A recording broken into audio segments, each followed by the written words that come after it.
Kasali lahat, kasama lahat, para sa lahat. Ito ang mga katagang napakasarap sambitin. Ngayon ating bibigyang pansin, hihimay-himayin at pagtatagpi-tagpiin upang mapatunayan ng edukasyon ay para sa lahat. Ito ang positibong kwento ng pag-ahon, pagbangon at paghahanap ng solusyon upang mapagtagumpayan ang lingap sa pangarap. Hanggang kailan iwawagayway ang pangarap upang magtagumpay? Hanggang kailan susuungin ng bagyo upang mabuo ang iyong pagkatuto? Hanggang kailan kakakapit upang ang mithiin ay makamit? At hanggang saan ang iyong kakayahan upang ang sugat ng kahapon ay malunasan?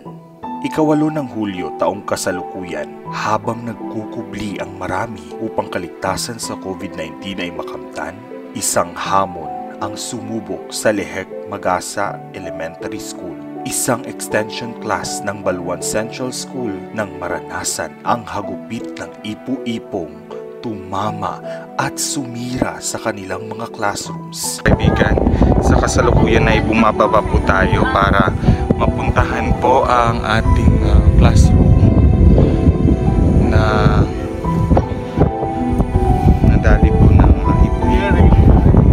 Nagkapira-pirasuman ang bawat bahagi ng kanilang gusali na nag-iwan ng sugat sa puso ng mga guro, mga magulang at mga mag-aaral. Karamihan po dito ay ang ating mga manubo constituent. Kapatid po natin mga manubo dito ay nahihirapan magpunta sa Central School kung tag-ulan dahil may creek na kanilang itatawid at saka mataas masyado yung bundok. At laking tuwa ng mga taga-Lehek dahil mayroon na po silang paaralan na kung saan hindi na po mahirapan yung mga kabataan natin na lalakad sila kahit umulan o bumagyo. Sa kasawiang palad, ang ating pong paaralan, dahil sa kalakasan po ng yung ipo-ipo na sinasabi, ang ating building dito sa Lehek ay nasira. So, ikinalulungkot po namin dahil sa pangyayari in spite of COVID-19 na kasalukuyan natin dinaranas, mayroon pa rin isang trahedya na kung saan dito parang gumuho yung lahat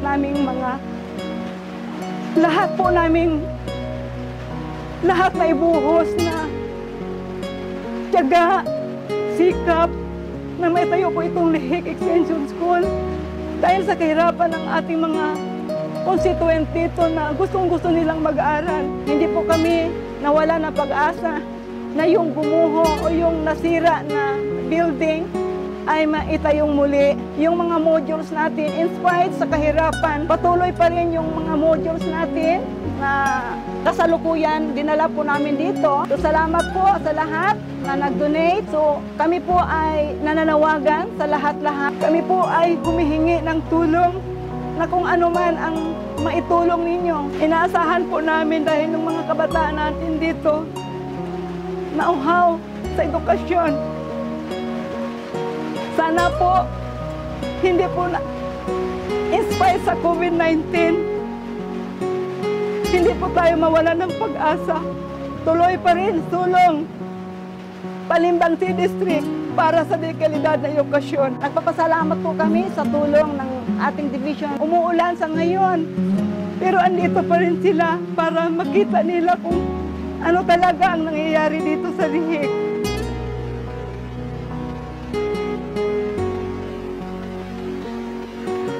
Nabuo sa paaralang ito ang kwento ng mga pangarap at tagumpay ng bawat miyembro at naging sandalan sa pagkatuto ng mahigit kumulang 118 mga batang binubuo ng mga dulangan manobo na nakatira malapit dito. Akan sa Siban paningkamot, diya sini sityo, diya Lehek, kay padayon, kay bahala din sa kabalan, kay kunan di kiyo mo to, agbulig ka namin, sa tayo ni sa kabulig yung kanami, ani madayon sa namin pangadian. Mahirap man ay tuloy pa rin, masakit man ay kailangang tanggapin. Isang pagpapatunay na sa pagiging positibo ay malalagpasan din ang bawat hamon ng mundo. isang pagpapaalala rin sa bawat mamamayan na ang tagumpay ng edukasyon ay tagumpay nating lahat.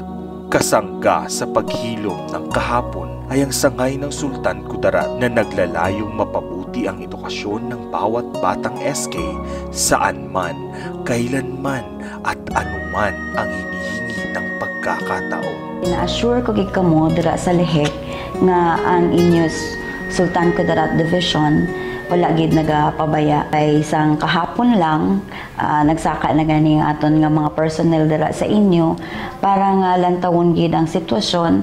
Ikaduha na nila nga saka nagmeeting na para sa kung ano gid ang aton nga pwede mahatag sa inyo para makabulig sa rehabilitation efforts naton kag subong man sa pagpa-reconstruct sang aton nga mga school buildings. So hindi lang gid kita magbuol, no? Always lang laban lang para sa edukasyon sang aton nga mga kabataan. This early, no, may mga nagsurulod na kita nga mga assistance, no, may mga financial assistance na kita nga nag-abot.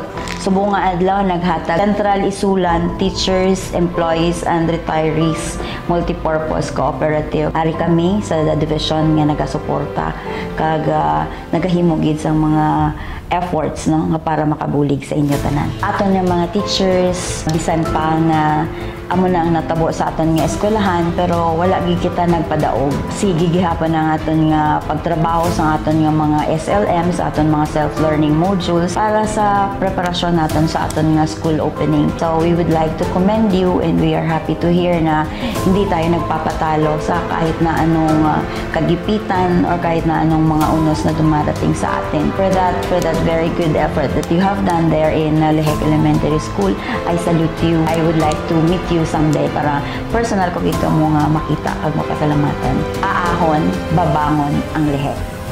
Sa mga taga-Lihek, hintay-hintay nyo lang dahil we are already mobilizing our people and our resources, no? So sa mga taga-Lihek, hulat-hulatan nyo lang kay why kami nagakatulog di sa pagkabalugan ni namon sa problema, hindi man ako matulugan kay ginbatsyag ko gid ang inyo nga ginabatsyag kay ako nakaagi man sa mga kalisod sang panahon nga ako man naga-eskwela. So hulat-hulatan nyo lang ara gid way gapabaya ang inyo nga Department of Education Sultan Kudarat Division. So sigurado aahon at babangon ang Lihek Elementary School. Dako gid ang akon nga pagpasalamat sa una-una sa tanan ang Ginoo. Sa to nga panahon atong pertika kusog nga hangin. Pertigid ang hinibi namon kay nakita na namon ang among eskwelahan way nasang ato. Kag ang mga gamit, mga libro na basa ng iban. Ang amon nato nga una-una ginhimo, naglakat kami sa eskwelahan. Kag gintanaw namon ang sitwasyon, kaluluoy gid ang amon eskwelahan. Siling ko, ano na lang ni sitwasyon ta, siling ko pasi hindi na ni magpadayon ning aton eskwelahan. Amo to ang ginhimo namon una-una, ginhimos namon ang mga bangko. Kag ang mga libro ginpangdala namon kun diin nga hindi mabasa. Kag siling ko, ay na gining sitwasyon nato ni ba siling kuway na gid kita sang eskwelahan. Pero damo ang naga-advise sa amon siling nila. Hindi ka mo pagpabayan sang mga sa DepEd. Amon ang nagapasalamat ko sang dako sa Dios nga wala gid nagtulog ang Ginoo na batian niya gid ang amon mga pagpangamuyo. Nga ari sila ni Sir Subong nga nagbisita sa amon. Bisan ang mga kabataan namon diri apil na sila ka brigada. Bisan hindi nila makaya ka lukat-lukat sa mga bato pero ginahimo nila kay gusto nila nga magbalik ang amon nga eskwelahan. Kuway gina sila nagapabaya sa aton, mangita gina sila sang pamaagi. Maningkamot na lang gid kita, siling ko himuon naton ang tanan nga aton mahimo kay way man kita sang mga financial kun ano lang ang ara. Amo lang nang aton nga himuon. Dako man ang suporta bisan ang mga ginikanan, way man sila nagapabaya. Nagabuligid sila, nagabuligay kami katampayayo kami. Kung ano lang ang mahimo namon, amo lang gid na. Kag ibalik ko gid nako gid ang pagpasalamat ko sir sa inyo. Kay ginbisita gid ninyo ang matuod ginamon nga sitwasyon. Subong, bisan sang una nga way pa kamo nagbisita diri sa amon, medyo nagakaluya kami nga waay na gid. Pero subong, nagabalikid ang kainit namon nga kung ano ang suporta namon sang una.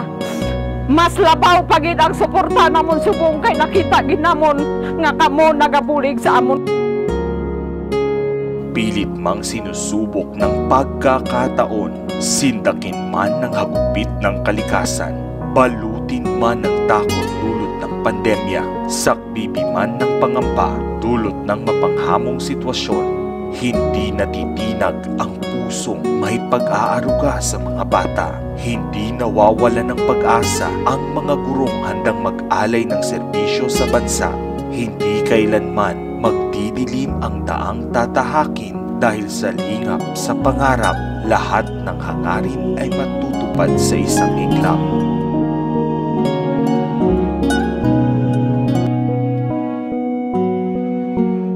Aahon, babangon at makakahanap ng solusyon.